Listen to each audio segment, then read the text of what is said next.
Welcome to AFR 360। जैसा कि जानते हैं आप KVS के बारे में जानना आपको इसलिए ज़रूर हो गया है क्योंकि सब KVS की इंटरव्यू की तैयारी में लगे हुए हैं।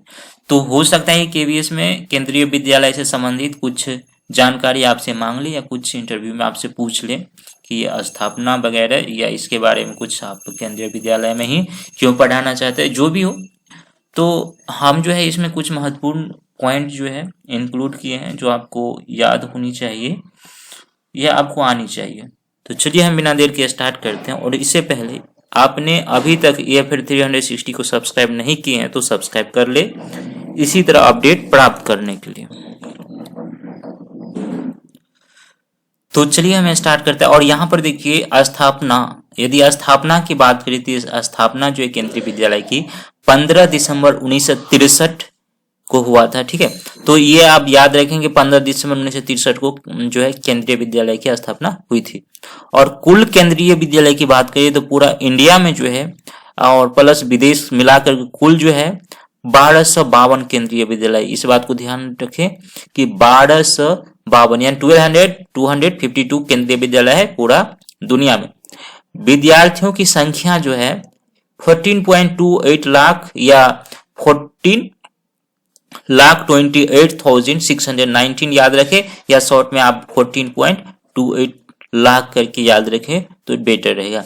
तो कर्मचारियों की कुल संख्या यहाँ पर देखिए अभी जो है कर्मचारियों की कुल संख्या 43,888 है। अब आप उसको अप्रोक्स में जो है 44,000 जो है मान सकते हैं। यदि केंद्रीय विद्यालय कितने क्षेत्रों में बांटा गया है तो इस बात को आप ध्यान रखें कि कितने रीजन में डिवाइडेड है केंद्रीय विद्यालय, तो आप उसको याद रखेंगे 25 रीजन में डिवाइडेड है। ठीक है, हो सकता है ये पूछ दे आपसे। इसके बाद बोले कि केंद्रीय विद्यालय में जो है एजुकेशन का बोर्ड क्या होता है, तो शैक्षणिक बोर्ड जो एजुकेशनल बोर्ड जो वहां पर होता है केंद्रीय माध्यमिक शिक्षा बोर्ड यानी CBSE यानी central board of secondary education. ठीक है, तो central board of secondary education आप CBSE का फुल फॉर्म याद रखेंगे।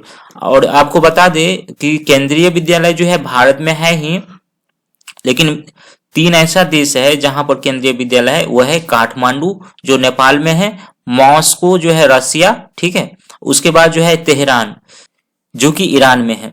तो ये आप समझ गए होंगे कि भारत के बाहर जो है केंद्रीय विद्यालय है काठमांडू जो नेपाल में है, मॉस्को रसिया और तेहरान जो ईरान में है।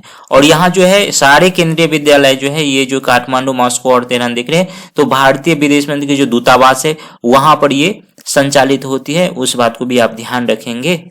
और इसके बाद ही आप यहाँ पर देखिए केंद्रीय विद्यालय की आदर्श वाक्य की बात करें कि क्या क्या केंद्रीय विद्यालय अपना क्या विचार रखते हैं, तो केंद्रीय विद्यालय के संगठन का ध्येय वाक्य जो है तत् त्वम पूषम अपाविरुनु। ठीक है, तत् त्वम पूषण अपाविरुनु। तो इसमें जो है ये भी जो है हिंदू ज्ञान परंपरा के वाहक ग्रंथ ईशावास्योपनिषद से लिया गया है और जिसका अर्थ है हे सूर्य ज्ञान पर छाए आवरण को हटाएं।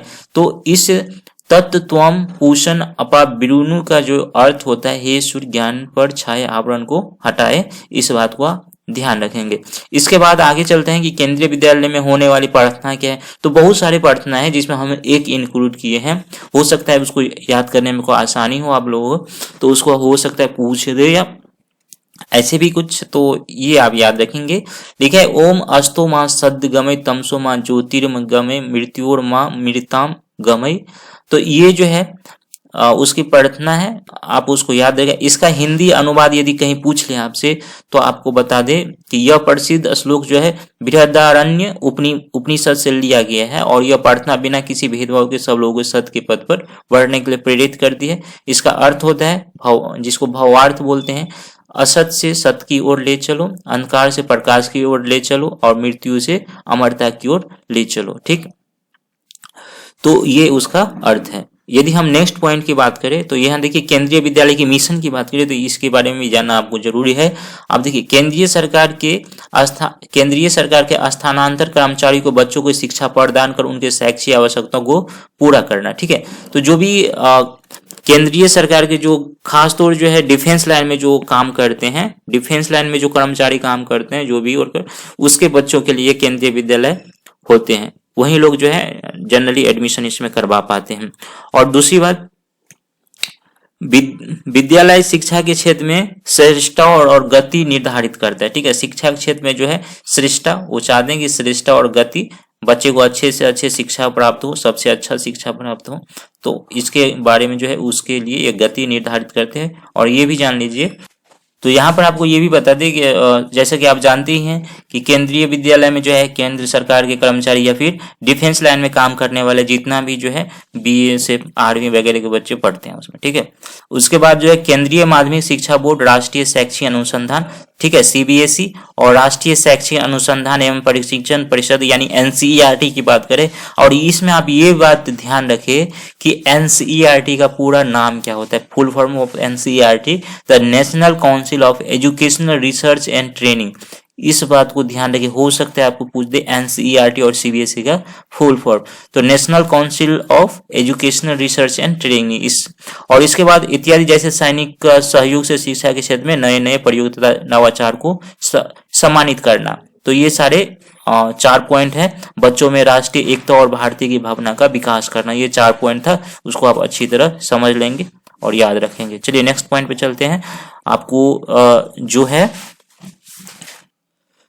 यहाँ पे देखिए केंद्रीय विद्यालय की सराहना। आपको ये बता दें कि जैसे कि आप जानते हैं कि आप जो ये इंटरव्यू में जनरली पूछा जाता है कि आप केंद्रीय विद्यालय में ही क्यों पढ़ाना चाहते हैं और केंद्रीय विद्यालय की क्यों अच्छा माना जाता है और केंद्रीय विद्यालय की जो है क्या क्या कमियां हैं वो भी हो सकता है पूछते हैं आपसे। तो हम कुछ पॉइंट यहाँ इंक्लूड किए हैं। देखिए यहाँ केंद्रीय विद्यालय की सराहना क्यों की जाती है, क्यों उसका जो है, तो केंद्रीय विद्यालय के छात्र के चौमुखी विकास करने के लिए सराहना की जाती है, यानी उसका जो है सर्वांगीण विकास होता है और इसलिए जो है उसको सराहना की जाती है और शिक्षा के स्तर को भी अच्छा माना जाता है।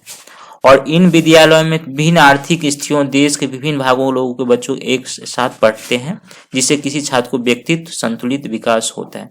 अब देखिए, तो आप जानते हैं कि किसी का पोस्टिंग कहीं हो जाता है, किसी राज्य से किसी राज्य में, तो हो सकता है उस राज्य के बच्चे जो है वहां जाकर उस कल्चर को जान पाए, वहां के भावना को जान पाए, वहां के माने जो भी है, इसी को सर्वांगीण विकास बोलते हैं कि सभी तरह से विकास। ठीक है, चौमुखी विकास। तो इस तरह से आप जो है केंद्रीय विद्यालय में यहाँ शिक्षक के रूप में भी आपको ये विकास देखने को मिलेगा, क्योंकि सभी राज्य के जो है अपना अपना कल्चर होते हैं, धर्म होते हैं, भाषा होती है, समझने सोचने की तरीका होते हैं, तो वो इसके बारे में आप जान पाएंगे। दूसरी बात जो है यहाँ पर जो है देश विदेश में भी है, जैसे अभी बताया दो फॉरेन में केंद्रीय विद्यालय है। यदि आपको यहाँ जाने का मौका मिलेगा तो आप जा सकते हैं, ये आप इंक्लूड कर सकते हैं। यदि आपसे पूछा जाए कि आप केंद्रीय विद्यालय में क्यों पढ़ाना चाहेंगे, तो आप केंद्रीय विद्यालय में इसलिए पढ़ाना चाहेंगे क्योंकि एक तो फॉरेन में जो 3 केंद्रीय विद्यालय वहाँ जो है समय समय पर जो है इंटरव्यू लेकर के जो है आपको पोस्टिंग दी जाती है, तो वो भी आप उसका फायदा उठा सकते हैं। कि यदि आप ये भी बोल सकते हैं कि हमको घूमना पसंद है, दूसरे देश में टाइम बिताना भी पसंद है। दूसरी बात, आपको जो है समय समय पे जो है 5 साल पे आपको केंद्रीय विद्यालय में जो आपका जो है क्या किया जाता है, स्थानांतर किया जाता है, ट्रांसफर कर दी जाती है। तो ट्रांसफर में होता है क्या है, आपको वहाँ जाने का फायदा मिलेगा, आपको घूमने का फायदा मिलेगा, संस्कृति को समझ पाएंगे, वहाँ के कल्चर को समझ पाएंगे, तो ये भी आप अपने इंक्लूड कर सकते हैं। दूसरी बात जो है आप केंद्रीय विद्यालय में पढ़ाएंगे तो वो है कि केंद्रीय विद्यालय में जितना डाइवर्सिटी देखने को मिलता है इतना किसी भी विद्यालय में डाइवर्सिटी आपको देखने को नहीं मिलेगा, क्योंकि केंद्रीय विद्यालय में जो है देश के कोने कोने से जो है जो भी सेंट्रल गवर्नमेंट है, जिसको केंद्र सरकार के कर्मचारी बोलते हैं, तो उसका बच्चे पढ़ते हैं और उसका जो बच्चे होते हैं वो जो है अपने कल्चर को जो है साथ लाते हैं और इसके बारे में आप समझ पाते हैं। और इस क्लास में पढ़ने वाले सारे बच्चे जो हैं एक दूसरे को, कल्चर को, भाषा को, ज्ञान को, जैसा सोचने समझने के विचार है, सबको समझ पाते हैं। तो ये आपका बेस्ट आंसर रहेगा। और इसके बाद जो है केंद्रीय विद्यालय की आलोचना करें तो केंद्रीय विद्यालय में शिक्षा का स्तर सभी जगह समान न होना उसकी निंदा की कारण होता है। कि शिक्षा का स्तर जो है हो सकता है किसी केंद्रीय विद्यालय में अच्छे से अच्छे सारे चीज उपलब्ध हो, वहाँ शैक्षिक व्यवस्था अच्छा हो, यहाँ बच्चे अच्छे से पढ़ते हो सकता है कि कहीं और ऐसा ना हो, तो ये उसकी कमियां है। दूसरी बात, एक कमियां ये भी है कि जो चाहता है कि अपने फैमिली के साथ अपना टाइम स्पेंड करे, तो इसमें ये कमियां निकलती है कि यहाँ बार बार ट्रांसफर होते रहता है, तो जो वो पसंद नहीं करते हैं तो वो उसके लिए कमियां हैं। और दूसरी बात यहाँ पर जो है सबको एडमिशन नहीं मिलता है, जो गवर्नमेंट कर्मचारी हैं और डिफेंस लाइन में वर्क करते हैं उसी के बच्चों को एडमिशन होता है। हो सकता तो इससे क्या होता है, दूसरे बच्चे यदि चाहते हुए एडमिशन नहीं ले सकते। तो ये 3 पॉइंट था। तो और भी आप सोच सकते हैं। और यहाँ पर जो है एक और पॉइंट दे तो इसमें जो केंद्रीय विद्यालय में जो एडमिशन होता है उसका भी एग्जाम ली जाती हैं। तो जो बच्चे जो है मान लीजिए अच्छे से पढ़े लिखे नहीं हैं या उसको एग्जाम में यदि जो क्वालिफाई नहीं करते उसमें एडमिशन नहीं ले सकते। तो ये यहाँ पर कुछ पॉइंट था। एक और पॉइंट आपको बताते हैं। यदि हम केंद्रीय विद्यालय की हिस्ट्री की बात करें तो यहाँ पर देखिए केंद्रीय विद्यालय में जिसको की योजना नंबर 1962, ठीक है, इसकी योजना जो है नवंबर 1962 में चालू की गई थी, द्वारा चुनी गई थी। भारत के दूसरे केंद्रीय वेतन आयोग की जगह पर इसने सुझाव दिया कि सरकार को केंद्र सरकार के तबादले योग्य कर्मचारी की बच्चे को सीमित शिक्षा प्रदान करने के लिए एक योजना तैयार करनी चाहिए, ठीक है। यानी जिसका मतलब केंद्र सरकार के कर्मचारी जो ट्रांसफर होते रहते हैं उसके लिए एक योजना तैयार करनी चाहिए। जो अपनी फैमिली के साथ एक जगह से दूसरे जाए तो उसके बच्चे जो है कहीं एडमिशन स्कूल दूसरी जगह जाए तो इसको सभी यहाँ पर जो ऐसे केंद्रीय मतलब विद्यालय की स्थापना किया जाए उसको डायरेक्ट एडमिशन लिया जा सके। जैसे आपके दूसरे विद्यालय में क्या है, आपके सेशनल एडमिशन होता है, कभी समय के अनुसार ही एडमिशन होता है और सबका नहीं होता है, सीट फुल हो जाए तो उसका भी दिक्कत। तो ये सारे झंझट से मुक्त होकर के जो है एक ऐसे व्यवस्था स्थापना करना है जो सेंट्रल गवर्नमेंट का जो कर्मचारी है उसके बच्चे के एडमिशन जहां जाए वहां उसका हो जाए, जिससे उसका एजुकेशन में कोई कमी ना रहे, उसकी पढ़ाई ना छूटे। तो परिणाम स्वरूप केंद्रीय विद्यालय संगठन को सरकार के शिक्षा मंत्रालय की एक इकाई के रूप में शुरू किया गया और शुरुआत में 20 रेजिमेंट स्कूल, ठीक है, शुरुआत में 20 रेजिमेंट स्कूल थे। इस बात को ध्यान रखिए कि टोटल 20 रेजिमेंट स्कूल थे शुरुआत में, जो तब रक्षा कर्मचारी की बड़ी संख्या में रहने वाले स्थानों पर काम कर रहे थे, ठीक है। तो जहां भी रक्षा डिफेंस लाइन में काम कर रहे थे, आर्मी वगैरह जो भी हो, तो उस वहां पर वो संचालित हो रहे थे। और एक जो है उल्लेखनीय है कि 1963 से 64 के जो है पीरियड में जो है केंद्रीय विद्यालय के रूप में जो है उसकी स्थापना हो गई, ठीक। तो ये सारे इंपॉर्टेंट पॉइंट था। आप जो है इस पॉइंट को लर्न कर लें, अपना याद रखें, जो हो सकता है आपको यदि पूछते तो आप आसानी से आप जवाब दे देंगे। तो चलिए मिलते हैं नेक्स्ट वीडियो में। अब अभी तक सब्सक्राइब नहीं किए हैं फिर 360 को तो सब्सक्राइब कर ले।